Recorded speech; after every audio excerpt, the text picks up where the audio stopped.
Undress. I want to see the truth." Mafia Boss said, as she hid her broken ribs from him. The air in Eastbrook was a soggy, wet blanket clinging to the skin with the grime of the city. August had choked the streets in a heat wave that refused to break, and the night shift offered no relief. Inside the rusty nail, the air conditioning was a distant memory. The atmosphere was a thick stew of stale beer, old frying oil, and the faint, sweet rot of the drain beneath the floorboards. Lena Marlowe moved through it like a phantom. She wore a black, long-sleeved turtleneck, a decision so absurd in the sweltering bar that it screamed louder than any visible mark could have. Sweat gathered at her hairline and trickled down the back of her neck. But she didn't roll up the sleeves. She kept her eyes down, fixed on the murky glasses she polished, the sticky countertops she wiped, the small, safe circles of her immediate tasks. She was a creature of calculated invisibility. She had perfected the art of being present but unseen, of answering in murmurs, of deflecting with silence, when the jukebox, a relic of a bygone decade, suddenly roared to life with a blast of guitar. Her shoulders shot up to her ears, a violent, automatic flinch. She pressed a hand to her chest, feeling the sharp, specific ache beneath the layers, and forced her muscles to unlock. The bar held its usual collection of ghosts, old men nursing cheap whiskey, a few younger factory guys laughing too loudly, their bravado echoing off the peeling wallpaper. Lena navigated them, her tray a shield, her face a polite, blank mask. The bell above the door chimed, a dull, tinny sound, and a different kind of silence fell. It wasn't an abrupt stop, but a gradual thickening of the air, a muting of the laughter, a sudden focus. Dante Morelli entered. He didn't stride in.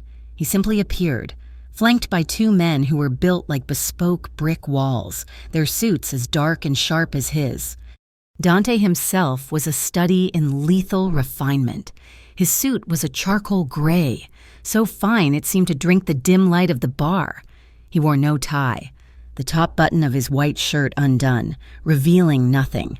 His black hair was short, severe, and his face was all hard angles and disciplined planes, as if carved from unforgiving stone. He moved to the back booth, the one that was perpetually empty, the vinyl uncracked, and slid in. His men took the adjacent table, facing the room, their stillness more menacing than any threat. Dante did not order. He did not look at a menu. He simply watched the room, his eyes a flat, cold gray, the color of the city's river in winter. Lena felt the stare, even though she wasn't looking. It was a physical pressure, a weight on her skin. She kept her back to him, her hands trembling slightly as she restocked the cocktail napkins. She knew who he was. Everyone in Eastbrook knew. You didn't own a string of import-export businesses and nightclubs without garnering a reputation. The Morellis were the city's quiet royalty, the ones the police pretended not to see. The ones who handled their own problems with a finality that left no room for appeal. He was dangerous. But he was a different kind of danger from the one she lived with. A thick, beefy hand clamped down on her arm. "Hey, sweetheart, where's that smile?" Lena froze. It was Big Jim, a regular who always stayed one drink too long. His fingers dug into her bicep, and she fought the urge to cry out, the pressure jarring the bruised muscles of her shoulder.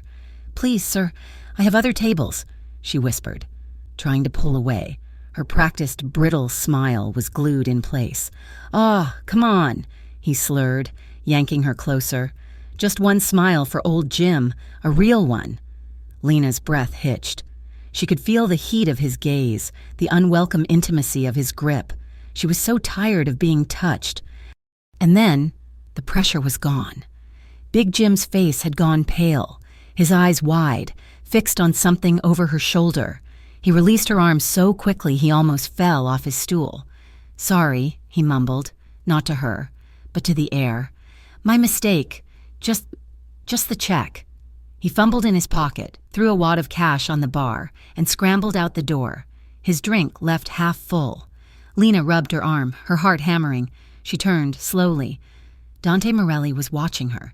He hadn't moved. His hands were clasped on the table. He hadn't spoken, hadn't stood. He had simply looked. His icy glare had been enough. She owed him. The rules of her survival demanded she acknowledge the act.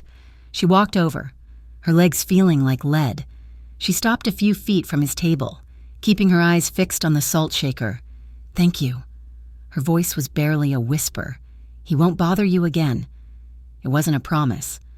It was a statement of fact, delivered in a low, gravelly voice that vibrated in the air. Silence stretched. She should leave. Go back to the bar, but his gaze held her pinned. "What's your name?" Panic, cold and sharp, pierced through her. She could not give him her name. Travis had ears everywhere. If he heard she was talking to a man like Dante Morelli, he would see it as a betrayal, as a challenge. The consequences were unthinkable. She had to lie. "Sarah," she said. The name tasted like ash on her tongue. Simple, plain, forgettable. He watched her for a long, assessing moment. She could feel his intelligence, his skepticism. A flicker of something, not quite amusement, but a dry, knowing acknowledgement, touched the corner of his mouth, a tiny smirk that vanished as quickly as it came. He knew.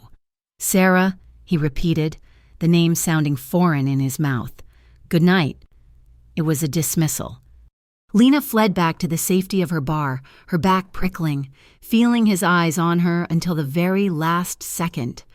Closing time was 2:30 in the morning. She wiped the last table, emptied the last ashtray, and locked the heavy front door behind her, the series of clicks echoing in the empty street. Her apartment was 8 blocks away, 8 blocks of deserted sidewalks, humming streetlights, and the skittering of unseen things in dark alleys. She pulled her thin jacket tighter, lacing her keys between her fingers, the sharp metal a pathetic, familiar comfort. She was halfway home when she heard it, the low, heavy idle of a car. She glanced over her shoulder.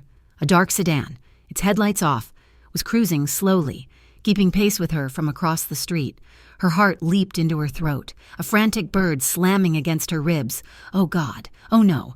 She sped up, her worn sneakers pounding the pavement. The car sped up. She ducked into a side street. The car turned, its engine growling. This was it. Travis had finally tired of his game and sent someone to finish it. Tears of terror pricked her eyes. She wouldn't let them. She saw the narrow gap between the all-night laundromat and the closed-down bodega. It was a shortcut, barely wide enough for a person, choked with garbage and shadows, but it was her only chance. She darted into the darkness, ignoring the sharp pain that lanced through her side. She ran, her lungs burning, the sound of her own ragged breath deafening. She didn't look back, pushing through the metallic taste of fear, and didn't stop until she was at her own apartment building. Her hands, slick with sweat, fumbled with the 3 locks on her door. She fell inside, slamming it shut, sliding the chain, and collapsing against the wood, gasping for air, safe. For now. Her apartment was a small, clean box. It was her fortress and her prison. After a long moment, she pushed herself upright and went to the bathroom, the only room with a door she trusted. She turned on the shower, the rush of water a necessary camouflage, and locked the door. She stood in front of the cracked mirror, her reflection a stranger's, a pale, haunted face with eyes too big. Slowly, painfully, she began the ritual. She peeled the damp turtleneck over her head, her breath hissing between her teeth as the fabric brushed against her side. She unwrapped the binding she'd wound tightly around her torso. It wasn't a sports bra. It was a full ace bandage, meant to keep everything still, to keep the broken pieces from shifting. She unwound it, loop by loop, until her skin was bare under the harsh fluorescent light. The truth was a grotesque, colorful map of her pain. Her left side, from her ribs down to her hip, was a sickening swirl of deep purple, sickly yellow, and an angry, swollen blue. The older bruises, from 2 weeks ago, were fading. But the new ones, the ones on her ribs, were dark and terrifying. 3 days ago, he'd been drinking, found a text from her cousin asking if she was okay. He had accused her of cheating, of plotting. He hadn't hit her face. He always knew she had to work. He had waited until she was on the floor. He had kicked her. Once. Twice. 3 times. This is so you remember. He'd panted, his voice thick with rage and something she used to mistake for love. This is so you remember who you belong to. She had crawled to this same bathroom, had bandaged herself, had gone to work the next day. Lena pressed a finger gently to the worst of the swelling.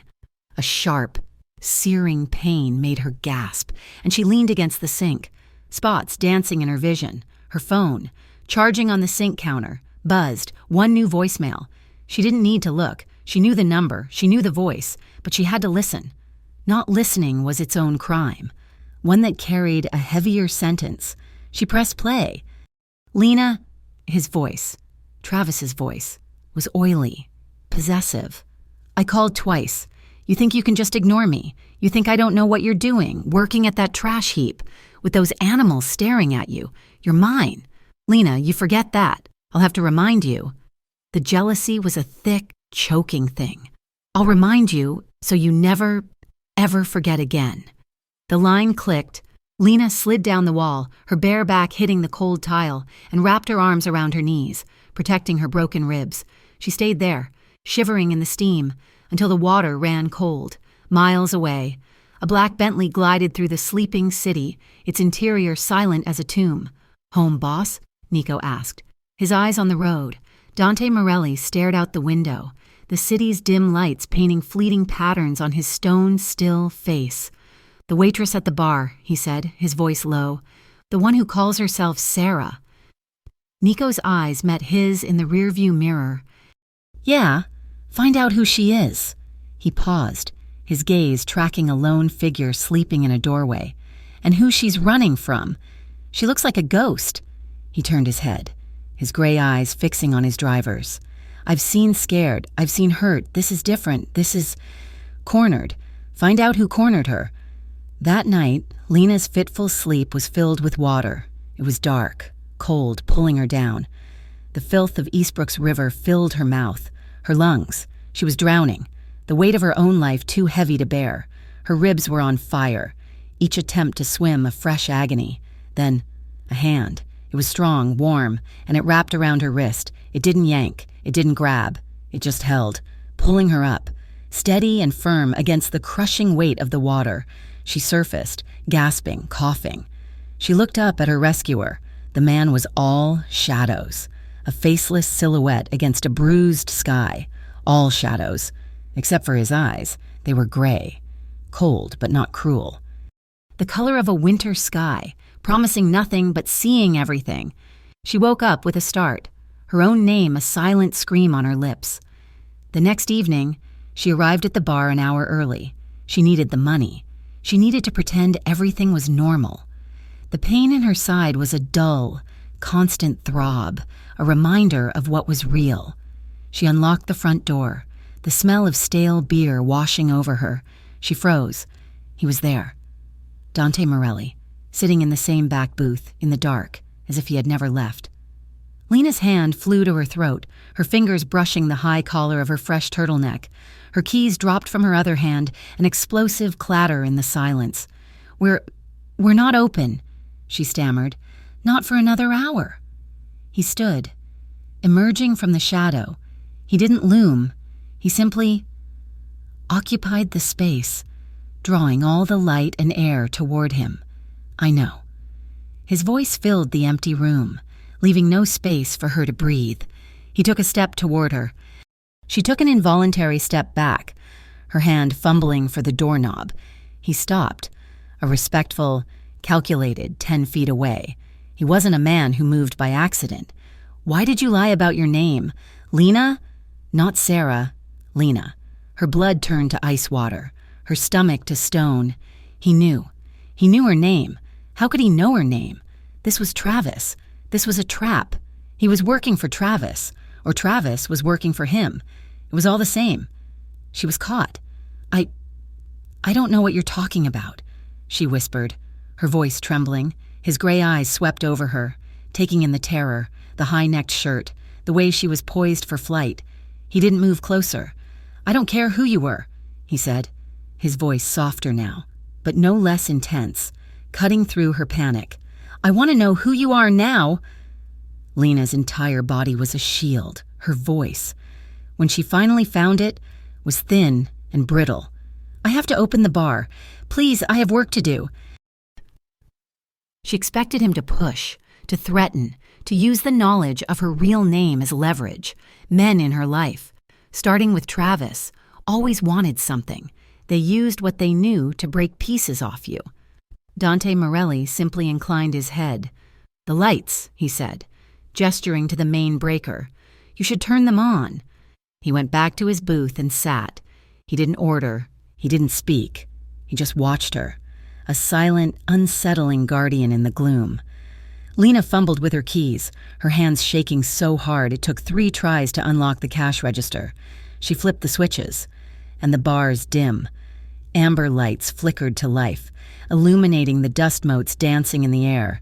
They did nothing to dispel the shadow sitting in the back. She worked that entire shift with his presence burning a hole in her back.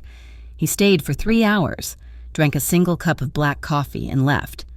When Lena cleared his table, she found a $100 bill tucked under the saucer. She stared at it, her heart a cold knot. It wasn't a tip. It was a statement. It was a purchase of...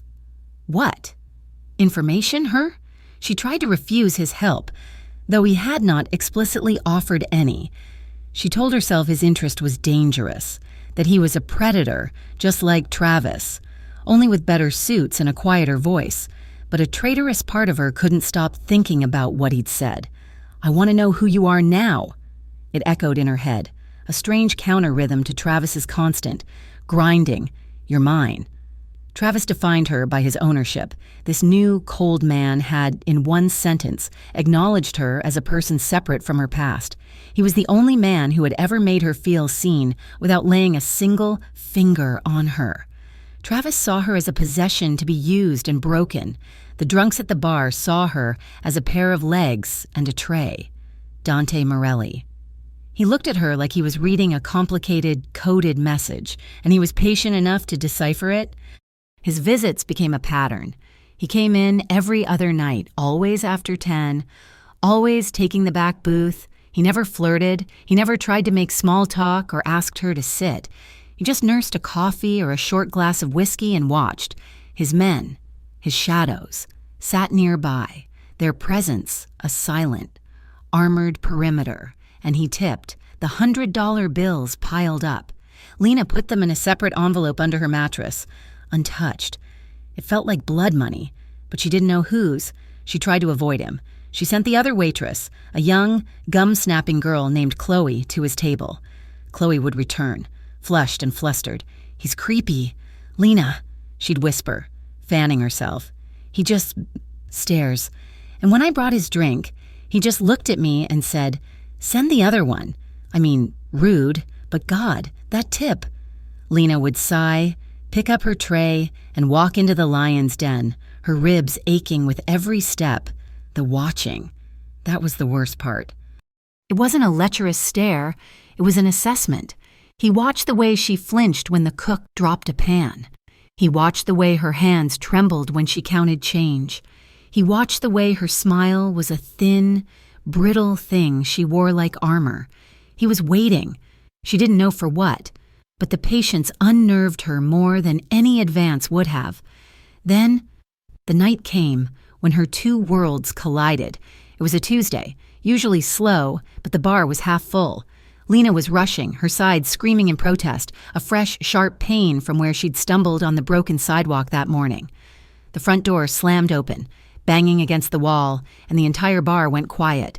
It wasn't Dante's quiet. It was a sharp, indrawn breath.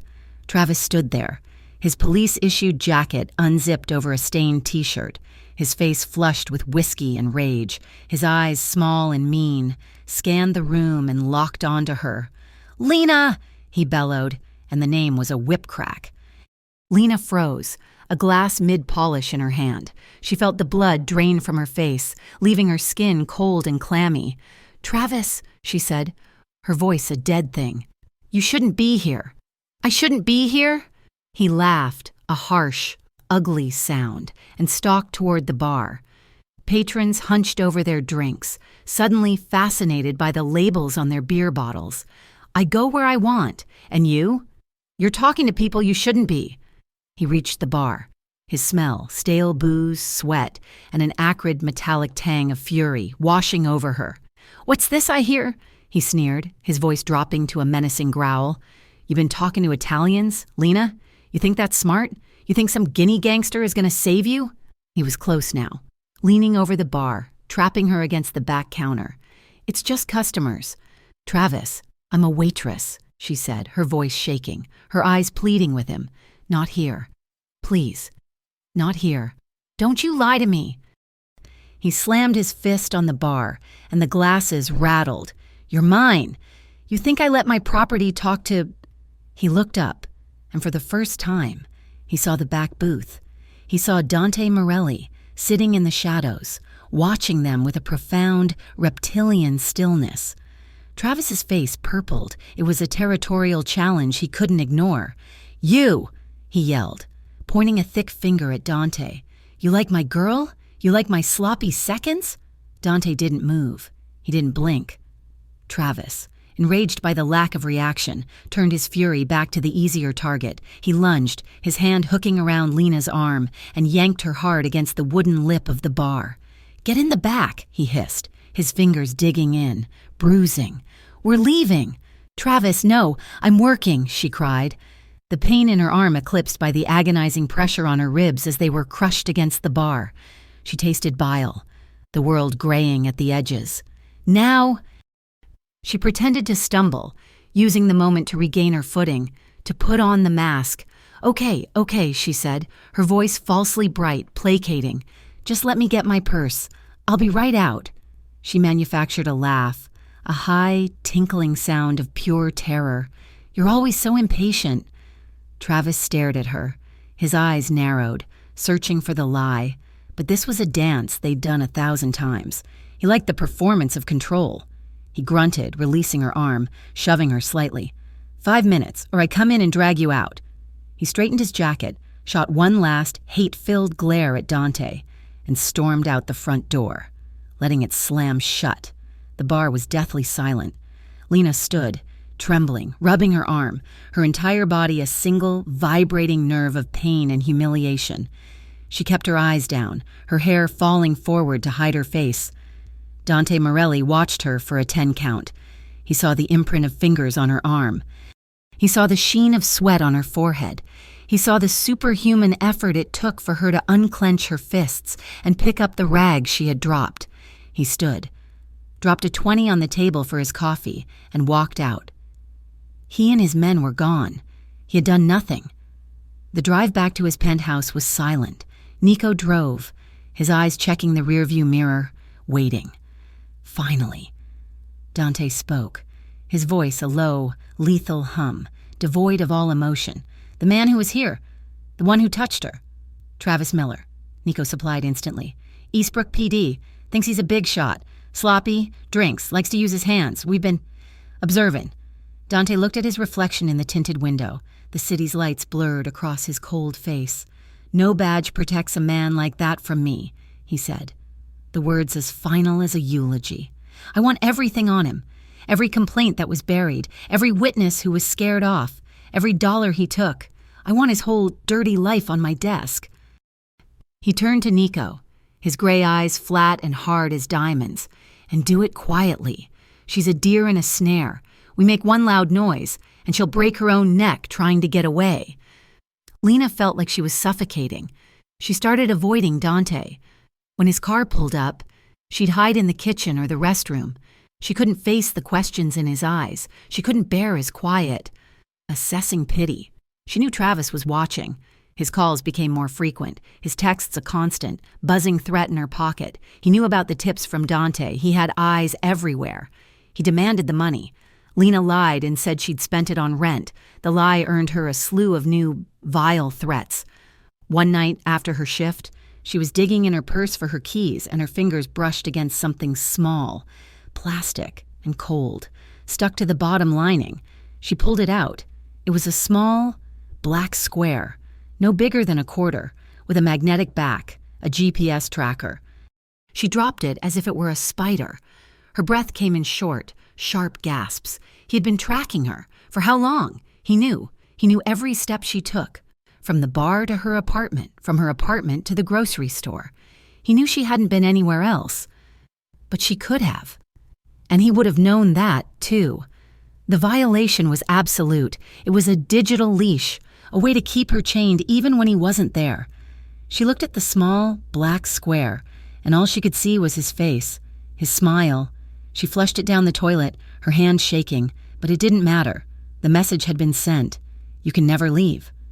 A week later, the sky opened. A brutal, late summer storm slammed into Eastbrook, turning the streets into churning, ankle-deep rivers.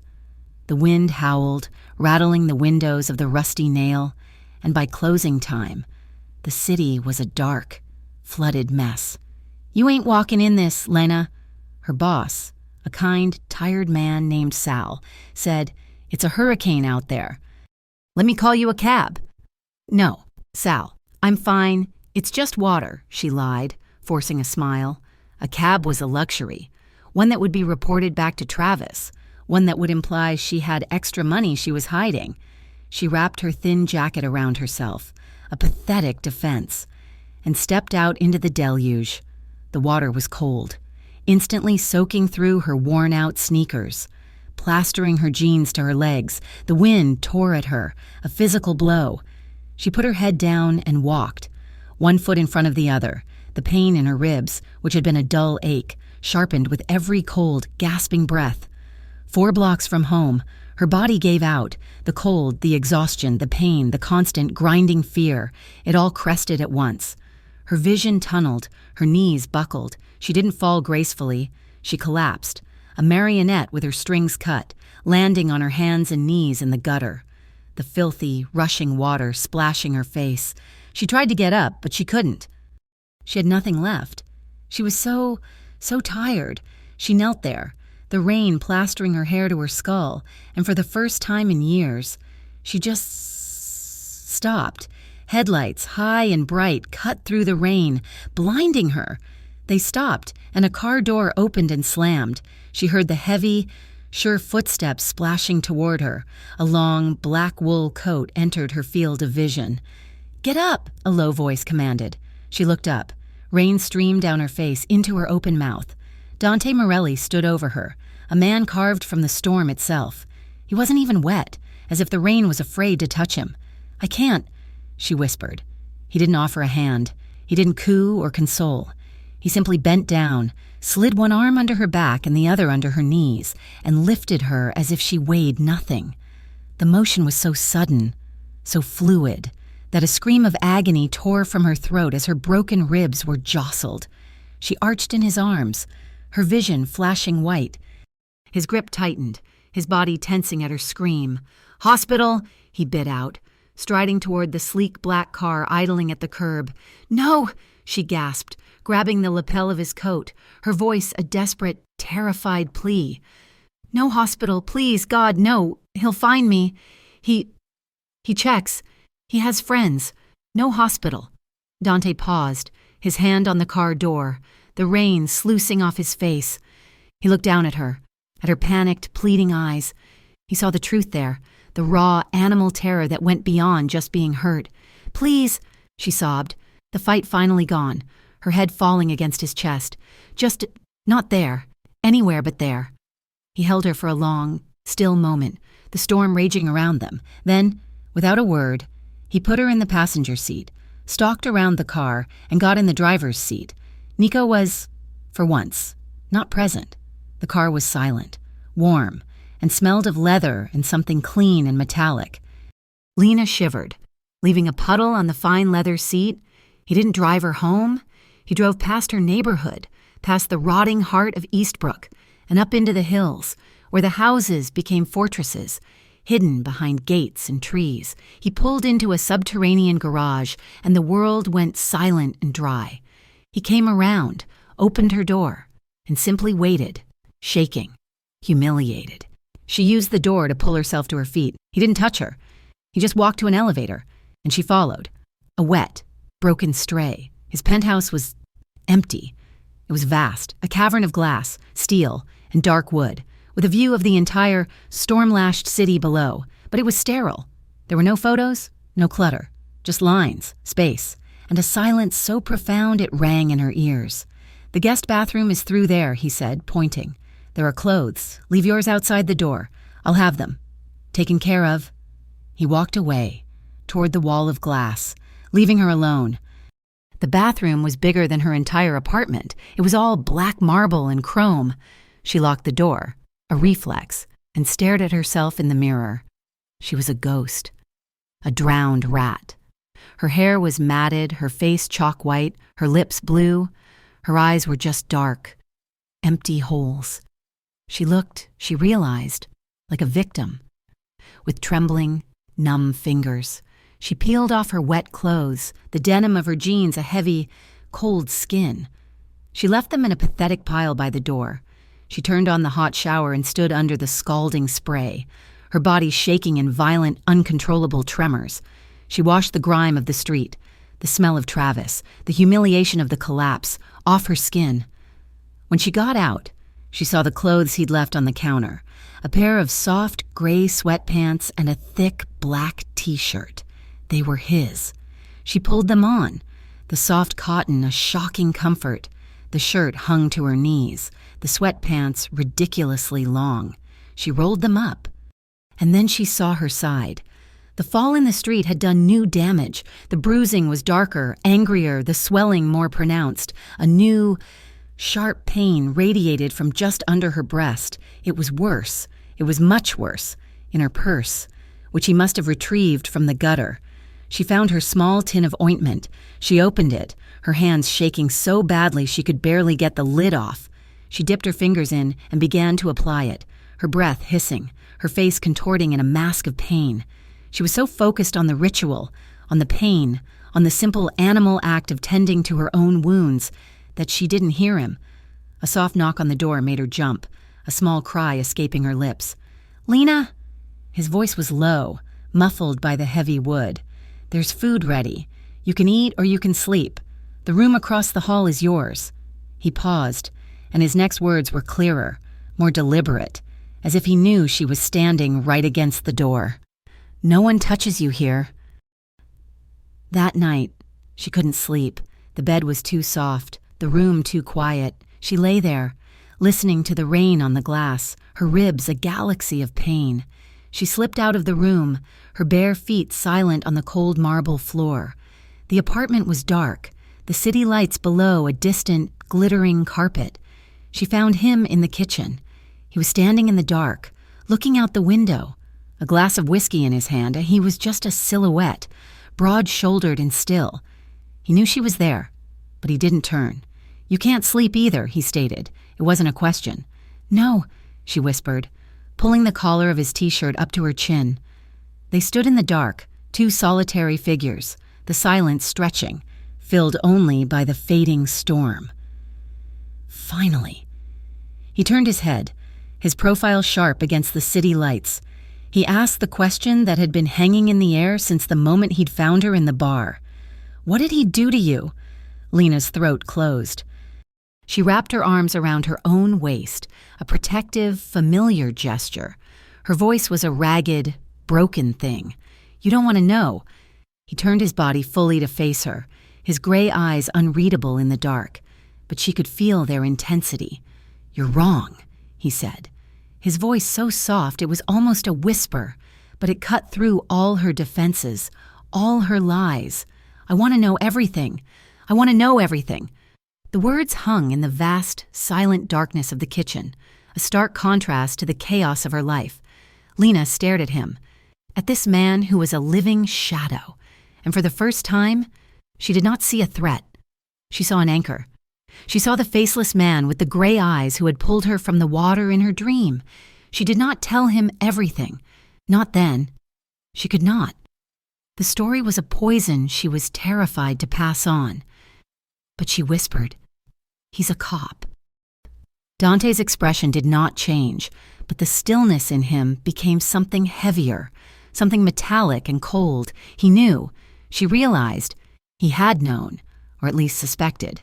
The way Travis had bellowed in the bar, the way he'd thrown his authority around, it was the signature of a man who believed his badge made him untouchable. "I know," Dante said. He did not ask for a name. He did not need to. He crossed the small distance between them and took the glass she was still clutching, her knuckles white. "You're shaking," he said. He placed the glass on the granite counter. "You need to sleep. The guest room. Go." It was a command, but it was not cruel. It was the command of a man taking charge of a situation that was long past her control. Lena went. She slept in the soft, strange bed, and for the first time in 4 years, she did not dream of Travis.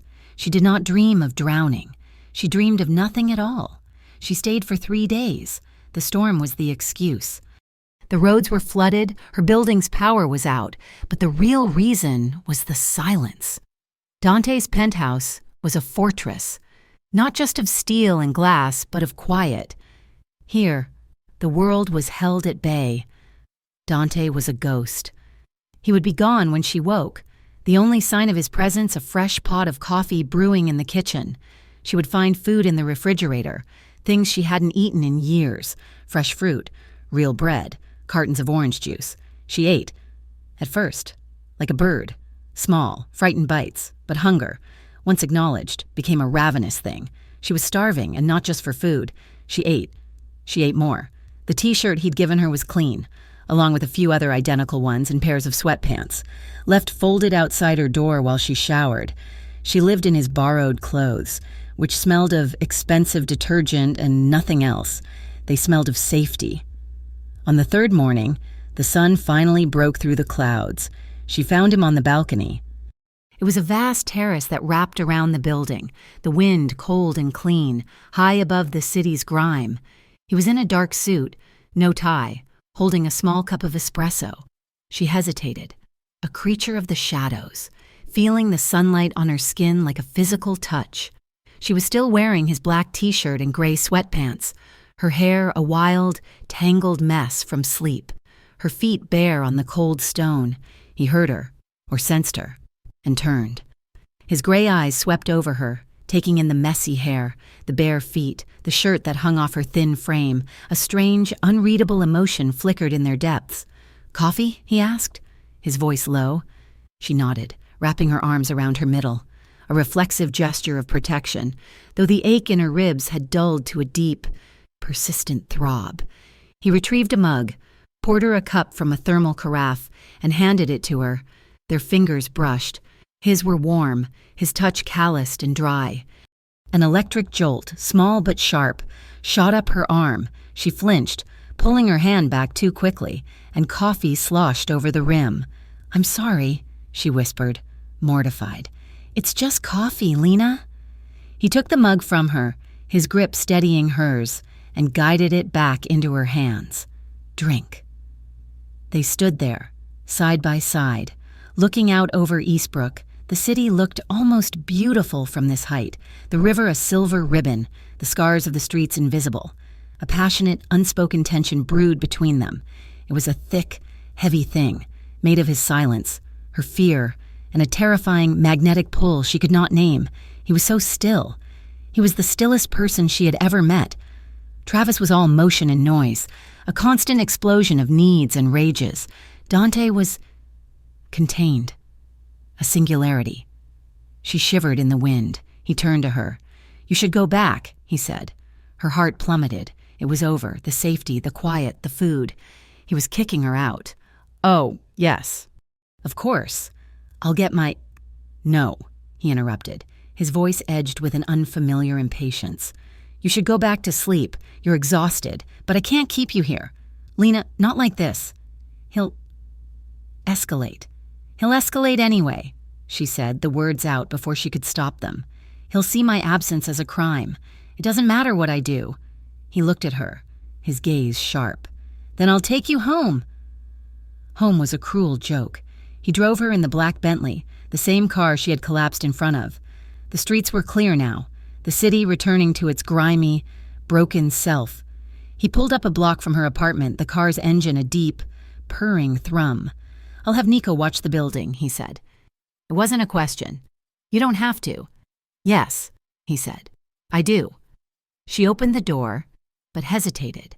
She looked at his profile, the hard jaw, the straight nose, the unyielding set of his mouth. Dante. It was the first time she had said his name aloud. It felt heavy on her tongue. He turned to look at her, his full attention a physical weight. "Thank you," she whispered. "For the coffee.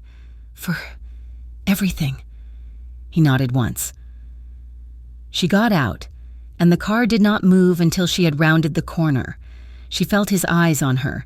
Even when the car was out of sight, her apartment was a violation. The moment she put her key in the lock, she knew. The top lock, the one she'd paid a locksmith $200 to install, the one Travis didn't know about, was broken. The wood of the door frame was splintered. She pushed the door open, her heart a cold, dead stone in her chest. He had trashed it. It wasn't just robbery. It was rage. It was a personal, hateful destruction. The cushions on her second-hand couch were slashed, the stuffing pulled out like guts. The cheap television she'd bought was face down on the floor, the screen a spiderweb of cracks. In the kitchen, there was flour and broken eggs on the floor. But it was her bedroom that made her sick. He had found the envelope of money. Dante's money. It was gone, of course. But he had taken her clothes, her few dresses, her sweaters, and shredded them. And he had taken a picture, the one of her and her mother who had passed 5 years ago. Her only picture. And he had smashed the glass and written on her mother's face with a black marker. The word was simple: whore. Lena sank to the floor, her legs giving out, and the sob that ripped out of her was not a sound of sadness. It was a sound of absolute, hollowed-out despair. He had taken the last clean thing she had. She didn't know how long she sat there, amidst the wreckage of her life. An hour, 2. Her phone buzzed in her pocket. A text from an unknown number. "Are you all right?" She stared at it. Dante. It had to be. Her fingers, numb and clumsy, typed back. He was here. 2 minutes later, the unknown number was calling. She answered. "Where are you?" Dante's voice was a flat, cold line. "In my apartment. Stay there. Lock what you can. I'm 5 minutes away." She heard a car door slam over the line before he hung up. She did as she was told, pushing the ruined couch in front of the broken door. She sat on the floor and waited, shaking. He didn't knock. She heard his voice, low and commanding, outside the door. And then the sound of the couch being pushed aside as if it weighed nothing. Dante stepped in, followed by Nico. They stopped, their dark, expensive suits a stark, absurd contrast to the squalor. They took in the room, their faces unreadable. Nico let out a low whistle. He did a number on the place. "Boss." Dante's eyes were not on the room. They were on Lena, on her pale, tear-streaked face, on the way she was huddled against the wall like a half-dead animal. He walked over to her, ignoring the broken glass on the floor, and crouched in front of her. He didn't touch her. "Did he touch you?" he asked, his voice rough. She shook her head, unable to speak. "Good." He stood, his jaw set so hard a muscle jumped. "Nico, get her a bag. Get whatever's left. Clothes, toiletries, whatever wasn't touched." "Boss?" Nico looked confused. "She's not staying here," Dante said, his voice a blade. He looked at Lena. "You don't go back there. You stay here." Here meant his penthouse.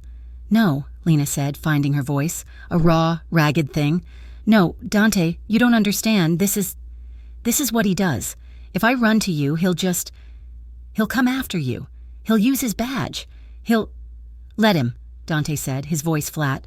"You can't buy him off," she cried, a bubble of hysterical laughter rising in her throat. "You can't fix this. You can't fix me with money." Dante moved so fast she didn't have time to flinch. He was in front of her, his hands on her shoulders, his grip firm but not painful.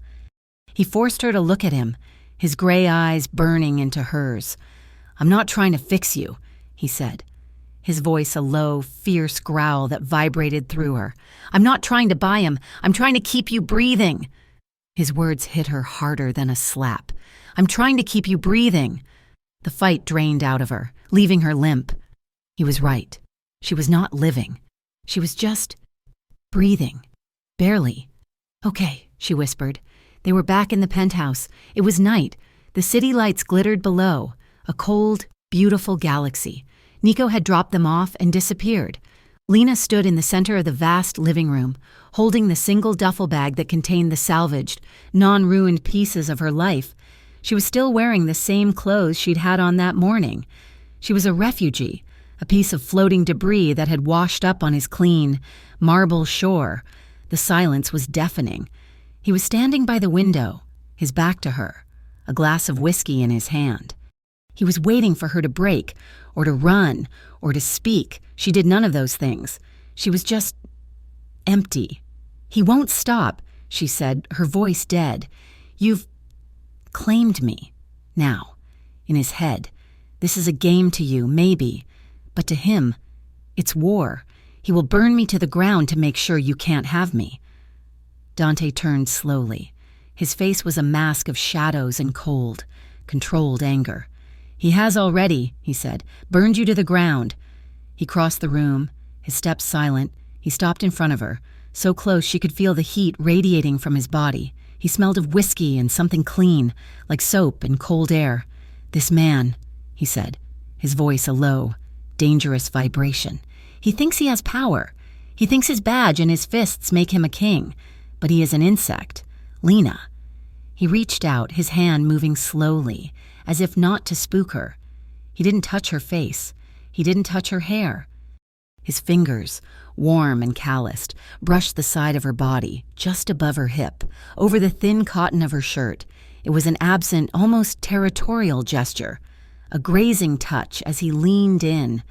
Lena's body reacted before her mind. She flinched, a violent, full-body recoil, a gasp of pure, animal pain sucking the air from her lungs. She stumbled back, her hand flying to her side, her eyes wide with terror and agony. Dante froze. His hand, which had been so gentle, was now suspended in the air between them. His face, which had been cold anger, was now completely, utterly still. "You're still hurt," he stated. It was not a question. "No," Lena panted, the lie automatic, desperate. "No, I stumbled. I fell in the apartment, on the glass. I'm fine." He watched her. His eyes narrowed, dissecting her, seeing every seam of her lie. He saw her ragged breathing, the way her arm was pressed protectively to her ribs. He took a step. She took one back, her back hitting a cold, marble pillar. She was trapped. "You fell," he repeated, his voice dangerously soft. "Yes," she whispered, tears of pain and fear welling.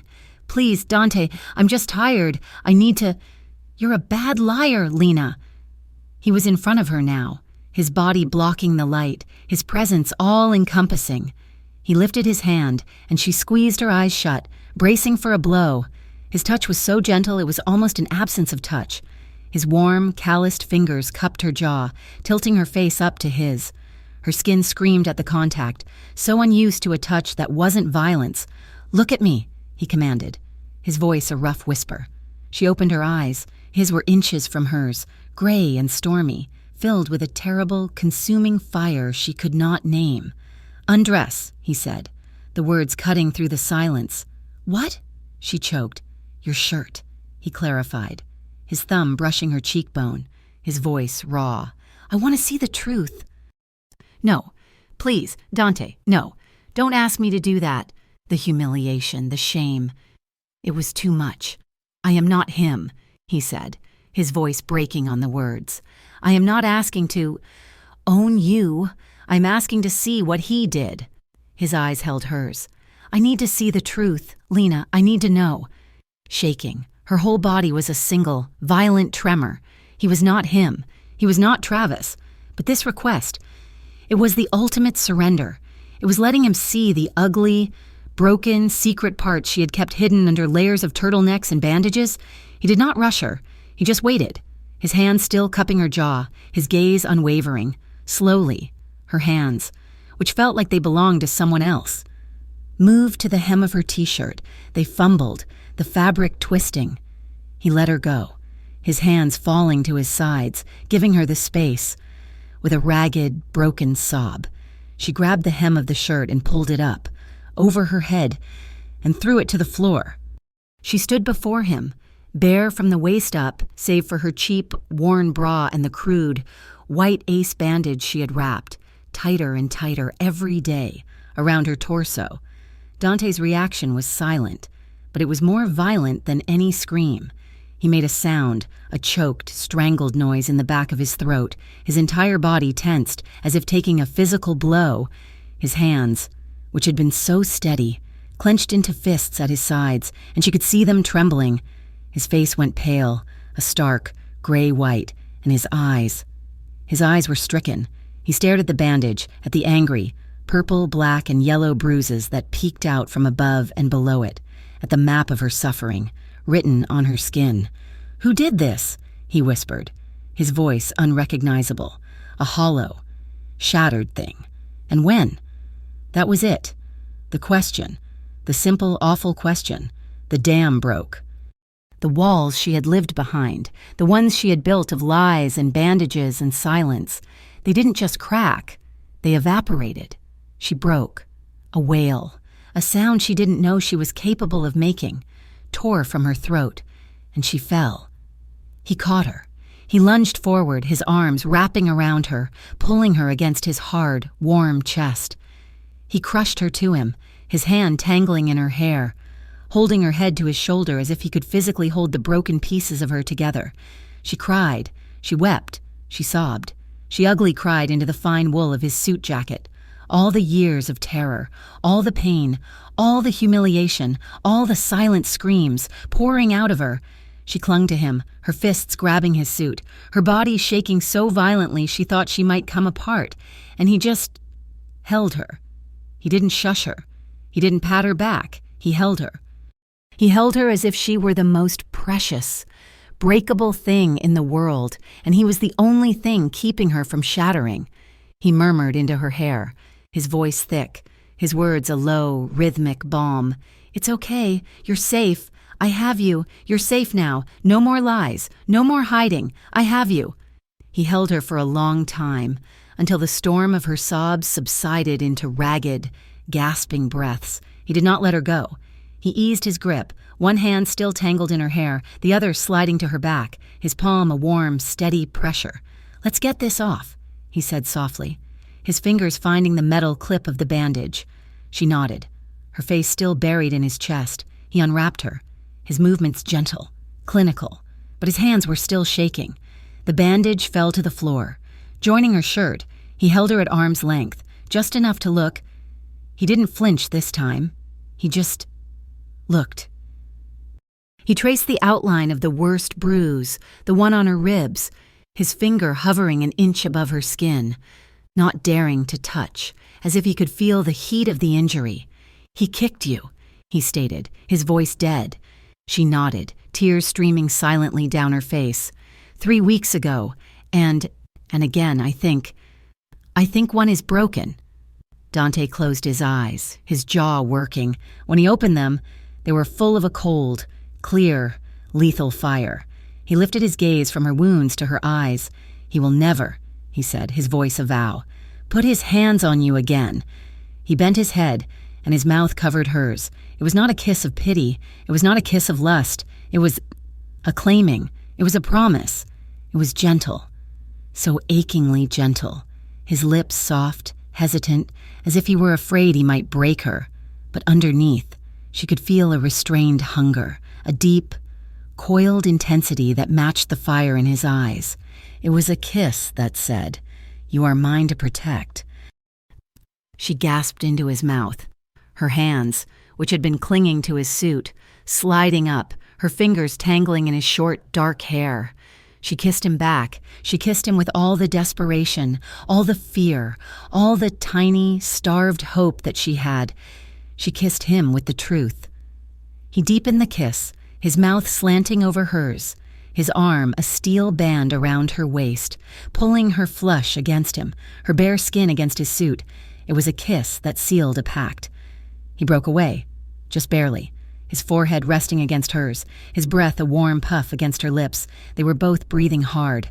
"Tell me to stop," he whispered, his voice a gravelly, broken thing.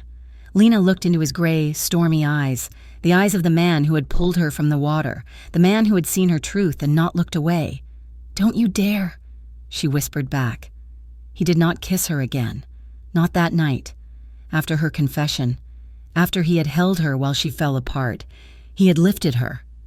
He had carried her, not to the guest room, but to his own. His room was as stark as the rest of the penthouse, dominated by a massive bed and a wall of glass that looked out over the sleeping city. He laid her on the sheets, which were cool and smelled like him. He had gone to his own bathroom and returned with a first aid kit, a basin of warm water, and a soft cloth. He had not spoken. He had sat on the edge of the bed and, with a surgeon's gentle precision, he had cleaned the small cuts on her back from the glass in her apartment. He had examined her ribs, his touch light, his brow furrowed in a concentration so intense it was frightening. "This one is cracked," he'd stated, his voice flat. "Maybe two. We'll need a doctor, someone I trust." He had applied a salve to the bruises, his hands impossibly gentle, his gaze fixed on his task. He worked with a reverence, as if tending to a priceless, damaged artifact. Lena had simply watched him, her tears dry, her body a map of pain he was now reading with his fingertips. She was too empty to be ashamed, too tired to be afraid. When he was finished, he had pulled the sheet up to her chin. He had disappeared for a moment and returned wearing a pair of dark sweatpants. He got into the bed beside her, on top of the covers. "Sleep," he'd commanded, and turned his back to her, a solid, warm wall of muscle. Now, this was their routine. Lena slept in Dante's bed. She would wake in the middle of the night, a silent scream in her throat from a dream of Travis, and the first thing she would feel was the solid, steady heat of Dante's body next to hers. He was always there. He slept on his back, a gun on the nightstand beside him, and he did not seem to move at all. He was a creature of profound, dangerous stillness, but he never touched her. He had given her his bed, his room, his protection, but he demanded nothing. He waited. He watched. He was letting her heal, not just physically, but emotionally. He was giving her space, something she had never had, even while sharing the most intimate place in his home. One night, she woke from a nightmare, trembling, a sheen of cold sweat on her skin. She sat up, her heart hammering against her cracked ribs. His voice came from the darkness, low and calm. "You're here. You're safe." "He's not here." She laid back down, her breathing ragged. She was so cold. She felt him shift. He turned on his side, his body a furnace, and draped his arm over her waist, pulling her back against his chest. He was careful of her ribs. He did not pull her close for intimacy, but for warmth, for ballast. "Go to sleep, Lena," he murmured into her hair. She could feel the steady, slow beat of his heart against her back.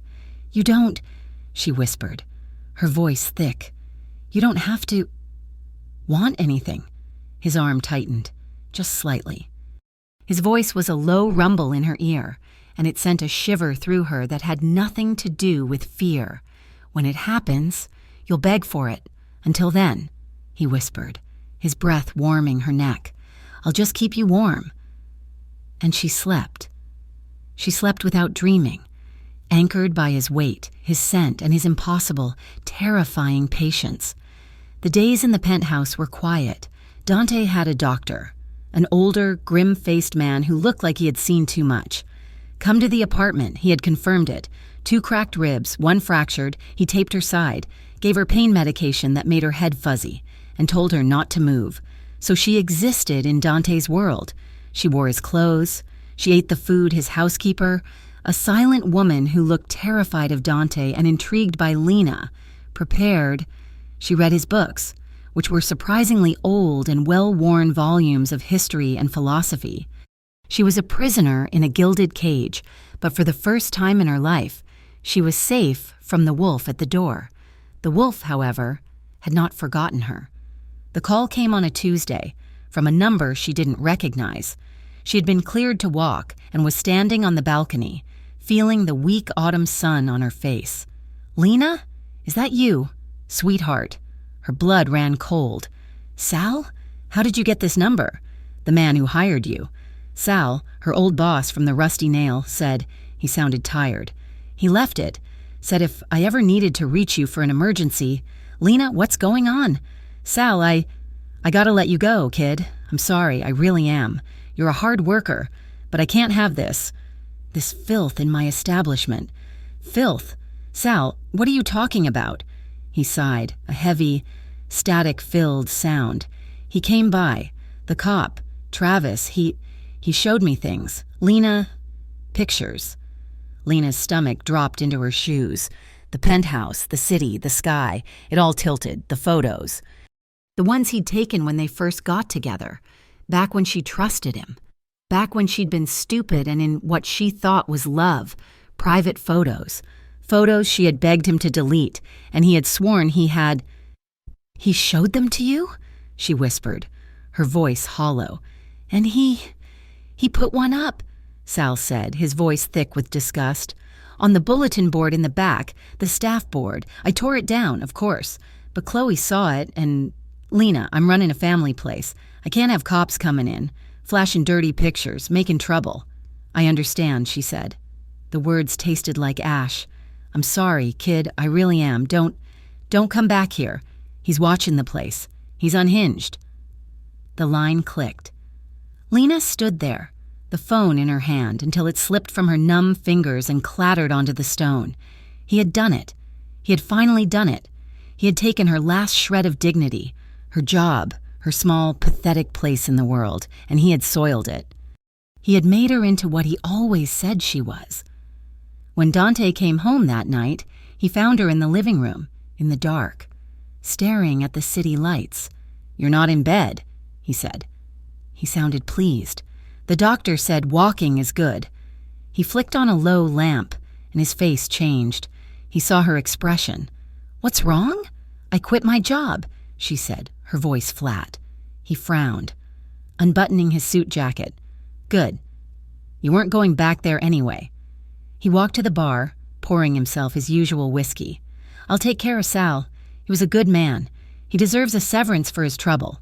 You don't understand, she said, the words high and tight. I didn't quit. I was fired.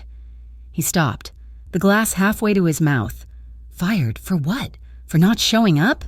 For being, she said, a hysterical laugh bubbling in her throat. A whore. The glass in his hand made a sharp crack as he set it down on the granite. What did you say? She stood up, trembling, the rage and shame a toxic cocktail in her blood. He won. Travis, he won. He knows I'm here. He knows he can't get to me. So he's destroying my life from the outside. He's destroying me piece by piece. And she told him. She told him about Sal, about the pictures, about the bulletin board. Dante's stillness was the most terrifying thing she'd ever witnessed. He did not rage, he did not yell, he did not move, he simply absorbed it, and the temperature in the room dropped 20 degrees. His face was a mask of chiseled, pale marble. His gray eyes were not gray anymore. They were black, too dark, empty holes of pure, condensed, silent fury. He showed them. Each word was a chip of ice. Yes, she whispered, her anger gone, replaced by a sudden, cold fear of the man in front of her. Where is he? Dante. No. Where? He repeated, his voice a low, lethal vibration. Does he drink? She told him. She told him the name of the cop bar Travis practically lived at. Stay here, he said. He grabbed his keys. Dante, please, she cried, running after him. Don't. This is what he wants. He wants you to react. He wants to arrest you, to get you on his territory. He's the law. Dante paused at the elevator. His hand on the button, he turned, and the look on his face stopped her heart. It was a look of cold, profound certainty. He's not the law, he said. He's a stain, and I am the one who cleans.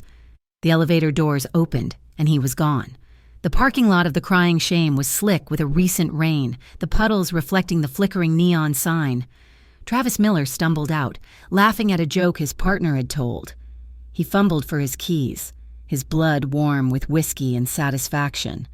A black Bentley rolled to a stop, its headlights pinning him against his own patrol car. Travis shielded his eyes, annoyed. Hey, dim your lights, asshole!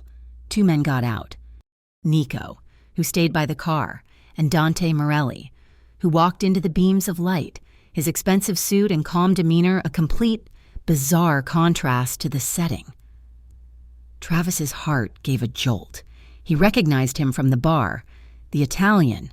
He sobered up, fast, his hand moving reflexively to the gun on his hip. Well, well, Travis sneered, his fear manifesting as bravado. The Wop King himself. Come down to the gutter? What's the matter?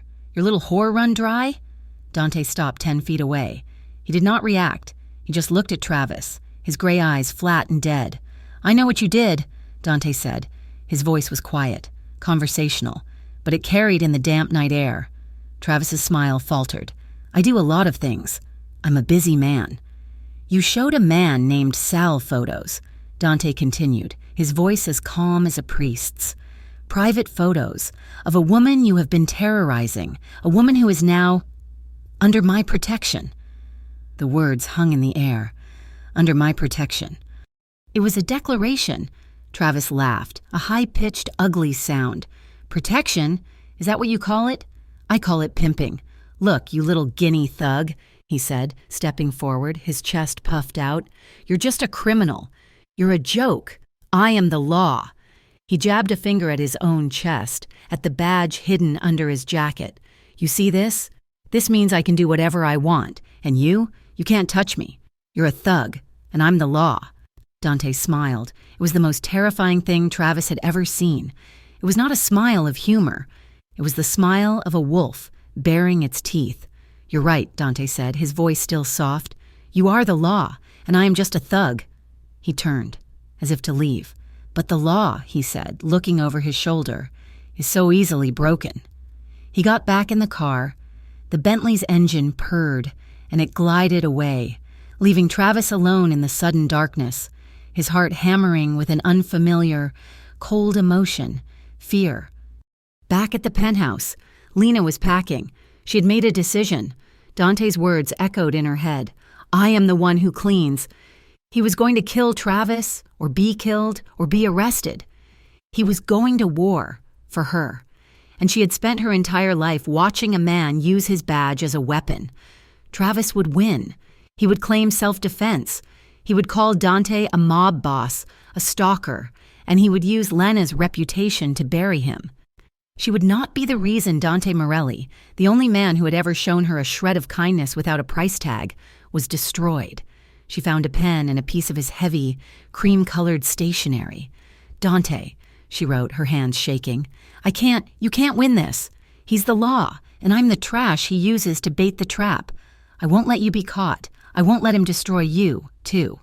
Please, forget me. I am not worth this. I am not worth anything. She left the note on the marble kitchen island. She put on her old jeans and sneakers, which his housekeeper had inexplicably washed and saved. She grabbed the $100 she had in her wallet from her old job. She took the service elevator, her heart a leaden weight, and she ran. She didn't know where she was going, she just ran. Dante returned to an empty penthouse. The silence that greeted him was not the comfortable quiet he was used to. It was a dead, hollow silence. Lena? He called. He saw the note. He read it. Once, twice. I'm not worth anything. A sound, a low, animalistic growl ripped from his chest. His control, the ironclad, legendary control of Dante Morelli, shattered. He backhanded the whiskey glass on the counter. It exploded against the far wall. He seized the heavy granite-topped island stool and threw it. It cartwheeled across the marble floor, taking out a priceless sculpture. He swept the bar clean. Bottles of whiskey, gin, and 100-year-old brandy smashed against the floor, a symphony of destruction. Dante! Nico burst in, his gun drawn. Boss, what? He stopped, his eyes wide, taking in the wreckage. His boss was standing in a sea of broken glass and expensive liquor, his chest heaving, his hands bleeding, his face a mask of such terrifying, cold rage that Nico took a step back. Dante looked up, his eyes black. She's gone, he said, his voice a rasp. Boss, Find her. The command was absolute. Turn this city upside down. Use every man we have. Check every bus station, every shelter, every hospital. I want her found now. Nico found her 22 hours later. Lena was at the St. Jude's Women's Shelter, on the other side of the river. She was huddled in a cot in a dormitory with 30 other women, her name on a list, her identity just another story of a man with hard fists. She was cold, she was hungry, and she was, for the first time, truly, utterly alone. She was in the cafeteria, staring at a cup of gray, lukewarm oatmeal, when the front desk attendant, a harried-looking woman, called her name. "Lena Marlowe? Someone's here for you." Lena frowned. "No, that's impossible. Nobody—" And then she saw him. He strode into the shelter's worn, linoleum-floored lobby like a king entering a conquered territory. He was in a fresh suit, his hair perfect, but his eyes were wild. They were the eyes of a hawk that had finally spotted its prey. He was flanked by Nico and 2 other men who looked like they ate boulders for breakfast. The women in the lobby scattered, melting into the walls. Lena's spoon clattered onto her tray. She stood, her body frozen in shock. He saw her. He crossed the room in 3 long, predatory strides. He didn't speak. He didn't yell. He grabbed her hand, his grip a steel manacle, warm and strong, and he yanked her forward, pulling her hard against his chest, his other arm wrapped around her waist, crushing her to him, and his face buried in her hair, his breath a hot, ragged gasp. "I told you," he hissed, his voice a low, furious, desperate sound, "not to run from me." He pulled her out of the shelter, past the wide-eyed attendant, and into the waiting Bentley. The ride back was silent, but the air was thick, charged with his fury, his relief, and her terror. He didn't speak until they were back in the penthouse, the elevator doors sliding shut, sealing them in. "Why?" he demanded, his voice echoing in the marble foyer. "To protect you," she cried, her fear finally giving way to her own desperate frustration. "To save you. He's a cop. Dante. He will use me to destroy you. And you think leaving," he roared, "you think going back to—" "That," he gestured, as if he could still smell the shelter's despair, "is protecting me? You think my life is worth more than yours?" "Yes," she sobbed. "Yes, it is. I'm nothing. I'm what he made me. I'm just—" "Bruises and bad memories. Do not," he said, seizing her by the shoulders, his grip bruising, "ever say that again." He stared at her, his chest heaving, his gray eyes blazing with a fire that was not just anger, but a deep, aching. "Something. You," he said, his voice dropping to a rough whisper, "are the first thing I have ever wanted that my money could not buy." He kissed her. It was not gentle. It was not patient. It was a collision. It was desperate and angry and full of a raw, starving hunger. His mouth was hard on hers, demanding, taking, and she gave him everything. She kissed him back with all her fear, all her despair, all her broken, jagged pieces. His hands were in her hair, tilting her head back, his mouth plundering hers. She clawed at his suit jacket, pulling him closer, needing to feel him, all of him. He lifted her, his arms like steel bands, and she wrapped her legs around his waist, her body flush against his. He carried her, never breaking the kiss, his mouth a hot, possessive brand on hers. He kicked open his bedroom door and laid her on the bed. He did not throw her. He placed her, a deliberate, conscious act, before tearing off his own jacket and tie. He loomed over her, his eyes a tempest. "You are not leaving me," he stated. "I'm not." She panted, her hands already on the buttons of his shirt, her fingers fumbling. "I'm not." This time, there was no hesitation. This time, there was no fear. There was only this, a desperate, burning need to erase the world, to erase Travis, to erase the shelter. He was not rough. He was intense. He was urgent. His hands were everywhere, but they were not like Travis's. They did not take, they worshipped, they memorized. His mouth left her lips, trailing a line of fire down her jaw, to her throat, to the hollow of her collarbone. He undressed her slowly, reverently, his eyes on hers. He unbuttoned her worn shirt, his fingers brushing the skin. He kissed the tops of her shoulders. He slid her jeans down her legs, his hands warm on her skin. and he kissed her bruises. He kissed the yellowing, fading marks on her stomach. He pressed his lips, gently, so gently, to the taped, cracked rib. "No more," he whispered against her skin. "Never again." She, in turn, pulled his ruined shirt open, needing to see him. His chest was hard, muscled, but it was not perfect. It was a road map of his own life. A long, thin scar ran diagonally across his pectoral. A small, puckered mark, a bullet hole, was just above his hip. She kissed the long scar. "What?" "A disagreement," he murmured. She kissed the bullet hole. "And this?" "A mistake." She kissed his mouth, hard. "You're real," she whispered. He was on top of her, his weight a comfort, not a threat. He was braced on his arms, his eyes locked with hers. "You are the only thing I want," he whispered, his voice raw. "That money can't buy." And when he finally made them one. It was not a taking, it was a fusion. It was a desperate, emotional, claiming.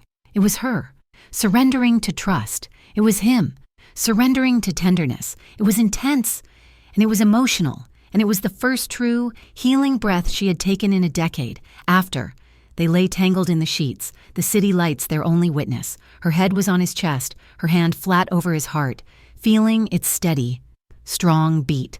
The silence was no longer empty, it was full. She felt his lips press into her hair. "What happens now?" she whispered, her voice small. She felt his chest expand as he took a deep breath. His arm, a heavy, protective weight, tightened around her. "Now," he said, his voice a low, dark promise against her skin. "I burn your past." Dante Morelli's penthouse, once a bastion of sterile silence, transformed into a quiet, humming nerve center. The war he launched was not one of street corners and gunfire. It was a campaign of whispers, of paper cuts, of debts called in and favors cashed. It was the kind of war Dante excelled at, fought not with muscle, but with the insidious, crushing weight of influence. Lena watched him. He slept even less. Existing in a state of coiled, lethal focus, he would stand at the window for hours, his phone to his ear, his voice a low, commanding rumble. "I need the file from the precinct evidence locker, the one that went missing in 2020. The hospital on the west side. Find the admissions report for Lena Marlowe for the last 4 years. I don't care if it was logged as a fall. Get me Senator Thompson now." Nico was a constant, solid shadow, appearing with thick manila envelopes and leaving with new, impossible-sounding orders. He found 2 officers in Travis's own precinct who were drowning in gambling debts, a quiet delivery of cash, and suddenly, they were Dante's eyes and ears. They owed him their silence, and now they owed him their voices. "He's dirty, boss," Nico reported one night, setting a small audio recorder on the marble island. "But he's not just a bully. He's on the take. Small-time extortion. Got a local business owner, a guy named Pat, under his thumb." "Get me the business owner," Dante said. "That's the problem. He's terrified. Travis has him on an old evidence tampering charge he's sitting on." "Then we don't just lean on him," Dante said, his voice flat. "We offer him a better deal. Protection. Get our lawyers to him. We'll get the charge buried. For good. In exchange for his testimony." Lena, who was getting stronger, her ribs now a dull, purple ache instead of a searing fire, watched this machine at work. She was living inside the engine of a silent, powerful predator. The sheer, meticulous, and cold-blooded efficiency of it all was terrifying. One night, she found him on the balcony, the city lights a galaxy at his feet. He was in a suit, as always, but his tie was loosened, his jacket off. He was staring at the distant, flashing blue and red lights of the Eastbrook precinct. "Dante," she said, her voice soft. He didn't turn, but she knew he was listening. "This is—" She searched for the word. "This is a lot. This is an army." "It's what I do," he said, his voice rough. She stepped up beside him, wrapping one of his cashmere robes tighter around herself. "He's just one man. He's one man who put his hands on you," Dante replied, as if that explained the entire universe. "He showed the world your pain. He tried to make you ashamed of what he did. For that, I will dismantle him, piece by piece, until he is nothing but a forgotten, bad memory. The cold and final-sounding truth of his words made her shiver. She saw a future where Dante, for her, crossed a line from which he could not return. She saw the stain on him. "I don't want him dead," she whispered, the confession shocking her with its sudden clarity. He turned then, his gray eyes searching hers in the dark. "What?" "I don't," she said, her voice stronger. "I've lived with violence, with the fear of it, my whole life. I want it to be over. I want him gone. I want him to have no power, but I don't want him dead. I don't want that for him, and I don't want that for you." Dante looked at her for a long, profound moment. He had built his world on a foundation of clean, simple solutions. Death was the cleanest. What she was asking for was harder. It was complicated. He reached out, his thumb brushing her cheekbone. His death would be simple, a quick end. "I don't want simple," when she said, "I want justice. I want him to know what it's like to have his whole life taken from him, legally, where he can't fight back."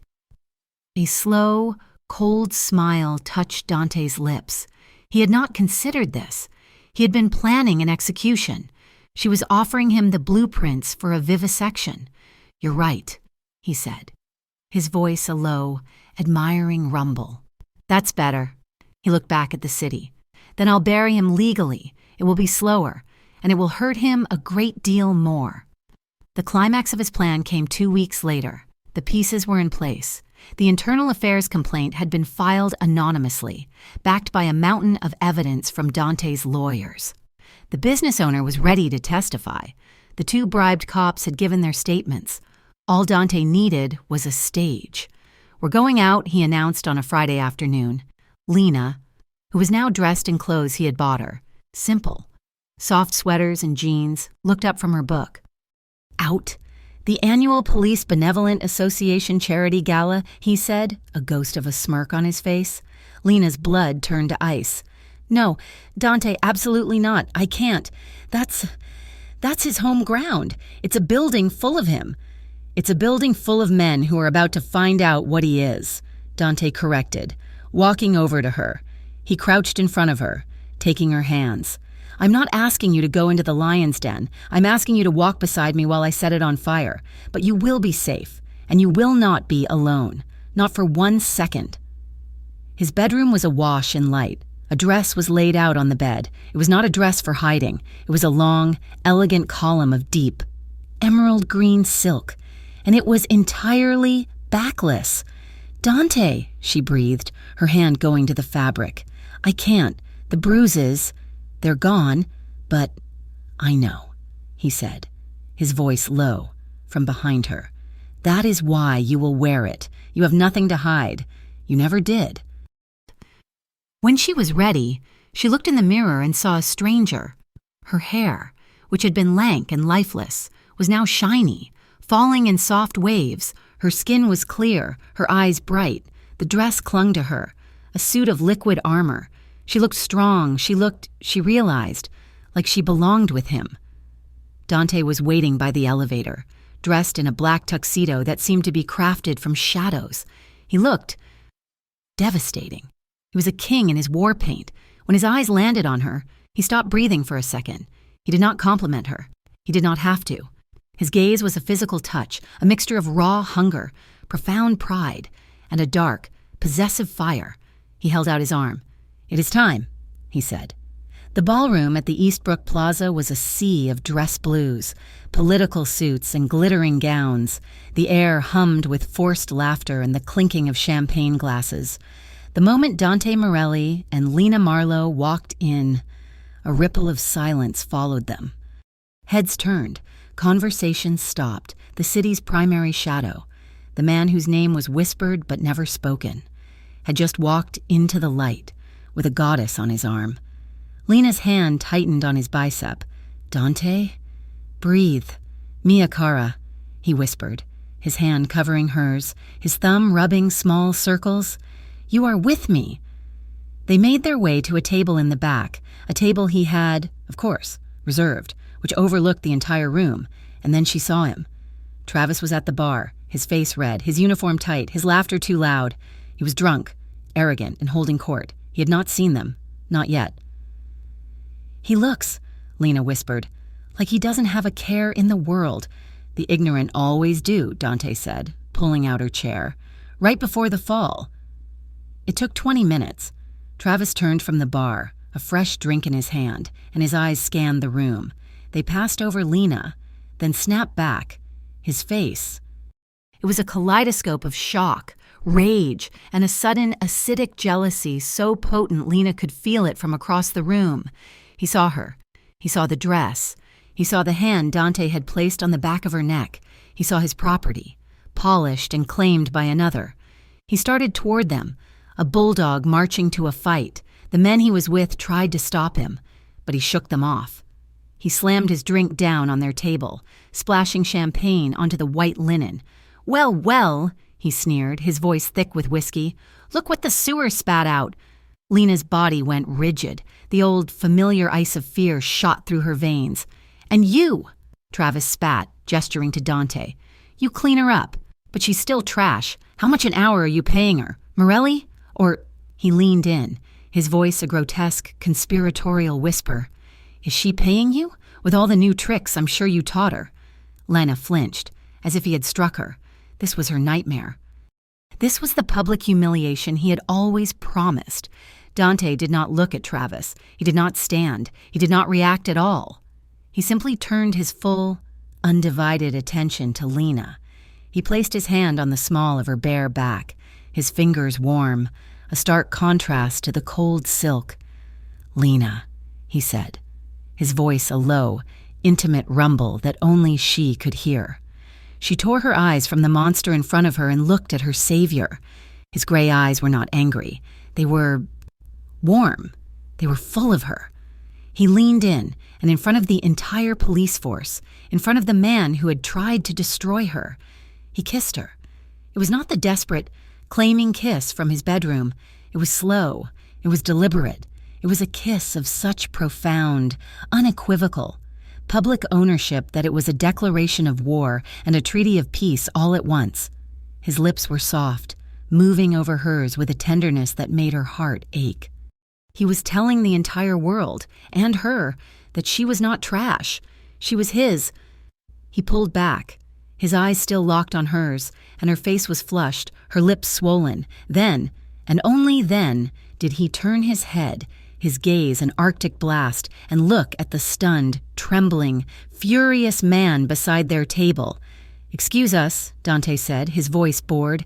He stood, pulling Lena's chair out for her, and, with his hand resting possessively on the curve of her waist, he guided her to the dance floor, leaving Travis Miller alone, shaking and, for the first time in his life, utterly powerless.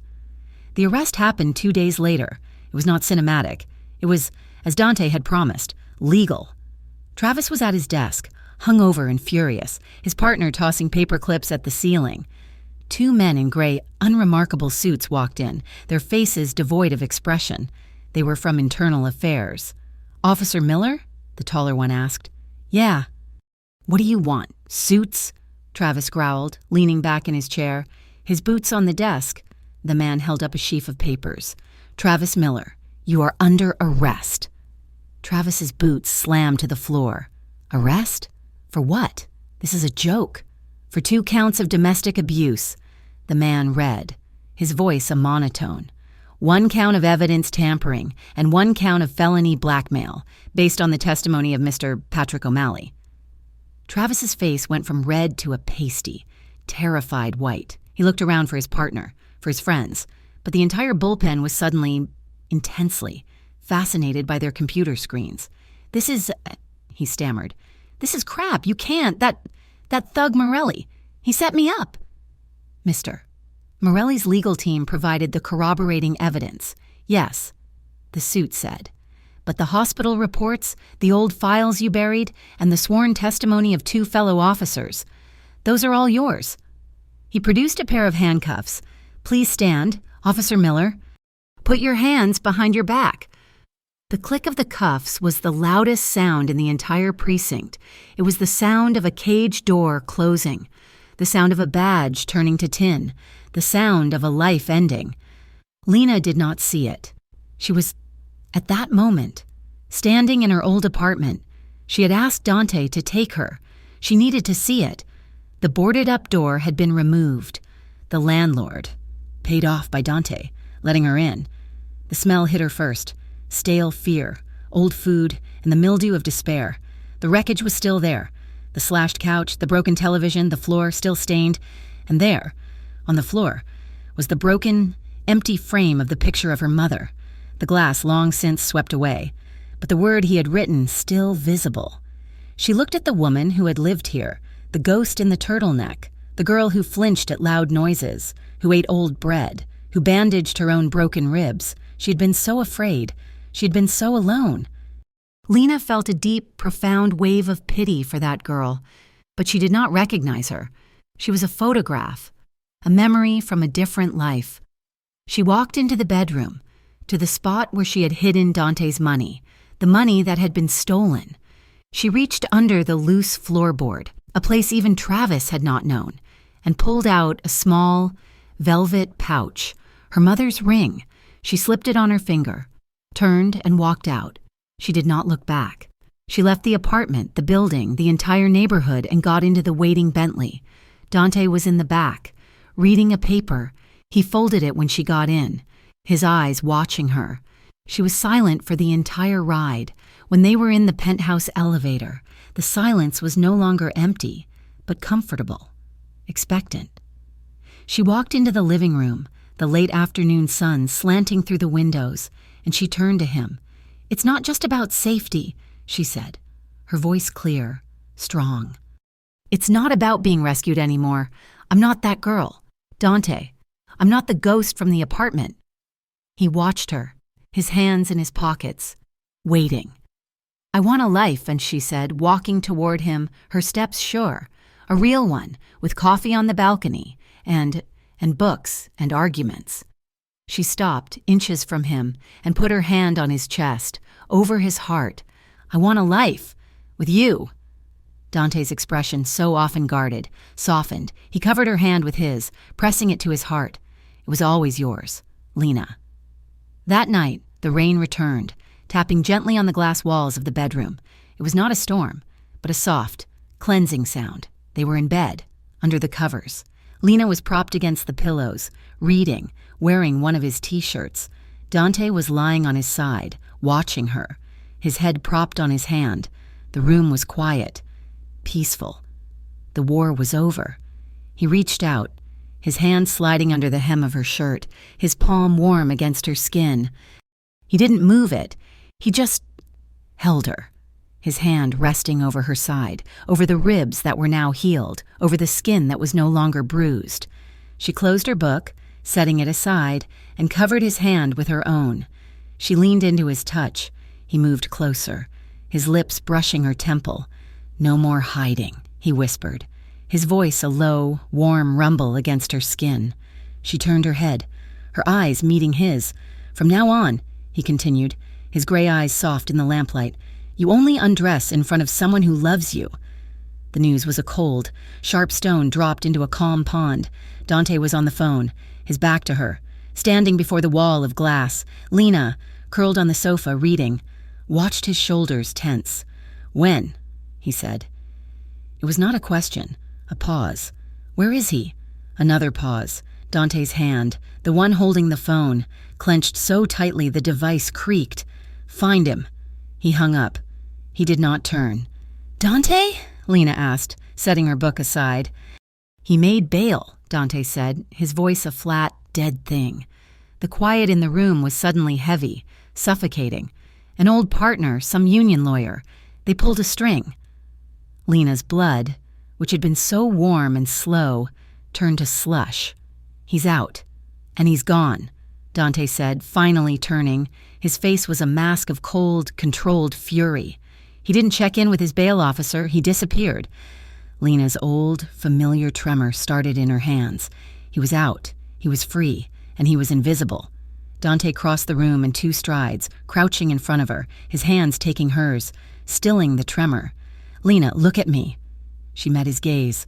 His gray eyes were not panicked. They were resolved. "He's desperate," Dante said, his voice low. "He's lost his job, his reputation, and his power. He's a wounded animal, and he has nothing left to lose. He's not done." "What do we do?" she whispered. "I've doubled security," he said. "Nico will be outside this door. Always. The elevators are locked to my biometrics. No one gets in or out, but you are not a prisoner here. You are protected." He was wrong. She had been a prisoner in her old apartment. This was a fortress, and for the first time, she was on the inside of the walls, not on the outside, trying to get in. The shadow of Travis's freedom spurred Lena's recovery. The dull ache in her ribs was a reminder. But the doctor, the grim-faced man who was on Dante's payroll, had cleared her for light activity. Dante hired a physical therapist, a no-nonsense woman named Maria, who came to the penthouse 3 times a week. Maria pushed her, stretching the tight, scarred muscles, rebuilding the strength Travis had systematically beaten out of her. "Breathe through it," Maria would command, her hands pressing on Lena's back. "This is good pain. This is the pain of building, not breaking. There is a difference." And Lena breathed. She pushed. She sweat. The bruises, the map of her old life, faded from purple and yellow to a faint, greenish memory, and then disappeared entirely. Her skin was her own again. One afternoon, Dante took her down to the subterranean garage. It was a cavern of gleaming, dark metal, Bentleys, a Ferrari, several black sedans. He led her to a sleek, dark gray Mercedes, a car that looked like a safe, beautiful tank. "Do you know how to drive?" I had a license," she said, "a long time ago. He didn't like me going places. He said I was a bad driver. He sold my car." "He lied," Dante said, opening the passenger door. "Get in." He drove her to a private gated road on one of his properties upstate, and then he made her switch seats. "You're going to drive," he said. "Dante, I haven't in 4 years. I'm shaking." "Good," he said, his hand covering hers on the steering wheel. "Your body remembers the fear. Now, make it remember the freedom. The car will do what you tell it. You are in control. Drive." Her first few attempts were jerky, her shoulders high with tension, but he sat beside her, his presence a calm, solid weight. He didn't criticize. He didn't yell. He just said, "Good. Now a little faster. You've got this." She drove for an hour. By the end, her knuckles were no longer white. A small, tentative smile touched her lips. She had forgotten this feeling, the power of movement, of choice, confidence. She learned, was not a gift. It was a muscle. It was rebuilt. One painful, repetitive motion at a time. She started dressing differently. The turtlenecks, which she had kept as a morbid reminder, were thrown away. She was no longer a woman defined by what she had to hide. Dante's black t-shirts were still a comfort at night, but during the day, she wore the new clothes he had bought her. Soft sweaters in ivory and blue, jeans that fit, boots with solid heels. One day, shopping with Nico as a silent, looming shadow. She saw it. It was in a small boutique window, a shop Dante owned. Of course, it was a dress, a simple silk sheath, and it was red, the color of blood, of wine, of stop signs, the color of look at me. She bought it. She wore it that night, to dinner, not out, just in the penthouse. Dante had a table set on the balcony. When she walked out, he was pouring wine. He stopped, the bottle hovering in his hand. He looked at her. He said nothing, but his eyes said everything. He saw the woman she had become, the woman he had patiently, silently, helped to forge. "Red," he finally said, his voice thick. "It's a good color on you." The last piece of her old life fell away when he took her to meet his mother. "My mother's house," he'd said, "is neutral ground. No business. No violence. Only family. And she wants to meet you." His mother, Isabella Morelli, was nothing like Lena had imagined. She was not a grand operatic matriarch. She was a small, quiet woman in a simple black dress, her gray hair pulled back in an elegant knot. She lived in a sprawling, old-world estate on the coast, a house of stone and ivy that smelled of old money and sea salt. And she had Dante's eyes, sharp, assessing and missing nothing. She was polite, serving them espresso in tiny porcelain cups. She spoke to Dante in rapid, low Italian, and he would respond, his voice softer, more human than Lena had ever heard it. Finally, Dante was called away by his uncle to look at a prized boat. He left Lena alone with his mother on the stone terrace, overlooking a stormy, gray sea. Isabella C_popped her espresso, her gaze fixed on Lena. "So," Isabella said, her English perfect, accented, "you are the one, the ghost." I don't know what you mean." Lena stammered. "My son," Isabella said, "has been a shadow for 20 years, ever since his father left. He became a man of stone. He built a fortress around himself. He was quiet, cold, effective. He was alone." She turned her sharp gaze back to Lena. "And now, he's different." "Different how?" "He's quieter still," his mother said, a small, knowing smile touching her lips. "But it is not the quiet of the ice. It is the quiet of the deep water. He's stronger. He has something to protect. Not a business, not a name, a life." She held Lena's gaze. "You have changed him." "He changed me," Lena whispered. He saved me." "He did not save you, child," Isabella said, setting her cup down. "He gave you the air.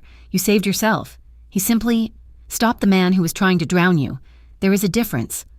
The attack came on a Saturday. A brutal, late autumn storm was raging, the wind and rain lashing against the stone of Isabella's estate. Dante had wanted them to stay, the roads being too dangerous.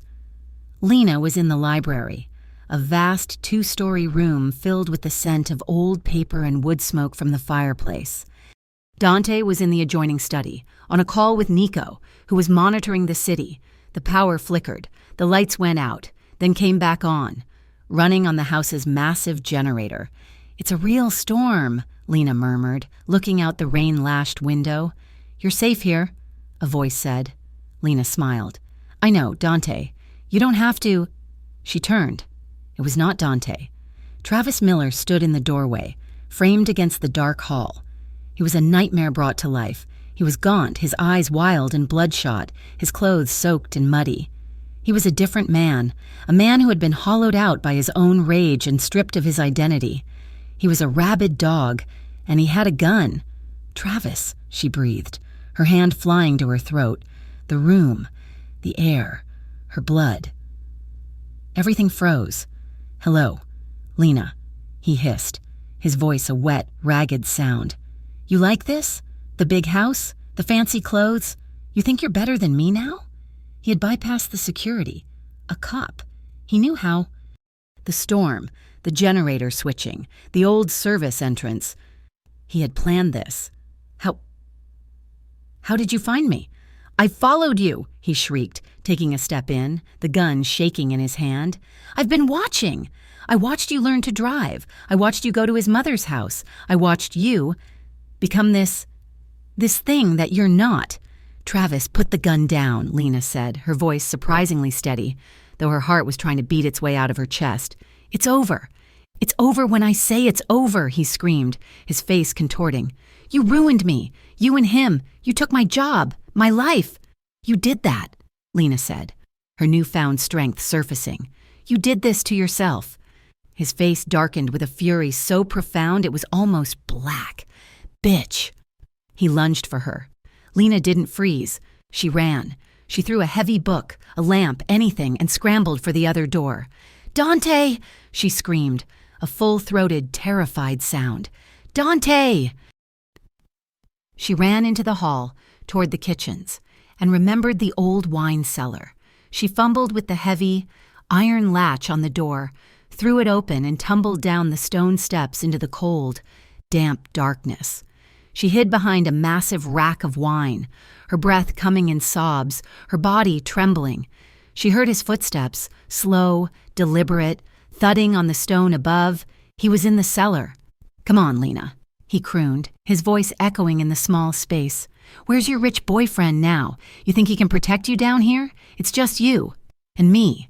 Like old times. She saw his shadow. He was at the end of the aisle. He turned. He saw her. His teeth were bared in a triumphant, sick grin. Found you. He raised the gun, just as Lena screamed. A sound not human, a roar of pure, elemental rage echoed from the stairs. Dante Morelli appeared. He was not a man. He was a force of nature. He had moved so fast. Lena hadn't even seen him. Travis turned, his eyes wide, and fired the gun. The sound was deafening. A cannon in the small space. The bullet went wild, shattering a row of priceless French wine. Showering the floor in glass and red, Dante didn't even flinch. He was on Travis. His hand, a steel trap, clamped down on Travis's wrist. There was a sound, a wet, sickening snap. Travis screamed, a high-pitched animal wail, and the gun clattered to the floor. Dante's other hand, a fist, connected with Travis's jaw. The sound was like a bat hitting a side of beef. Travis went down, but Dante did not let him fall. He hauled him up by the front of his muddy jacket and slammed him against the stone wall. "You," Dante breathed, his voice a low, gravelly sound of pure hate. "Put your hands." He punctuated the word with a blow to Travis's stomach. On, another blow. Hurt. He wasn't fighting Travis, he was dismantling him. It was cold, it was brutal, it was methodical. He was breaking him. Travis was a bloody, sobbing mess, sliding down the wall.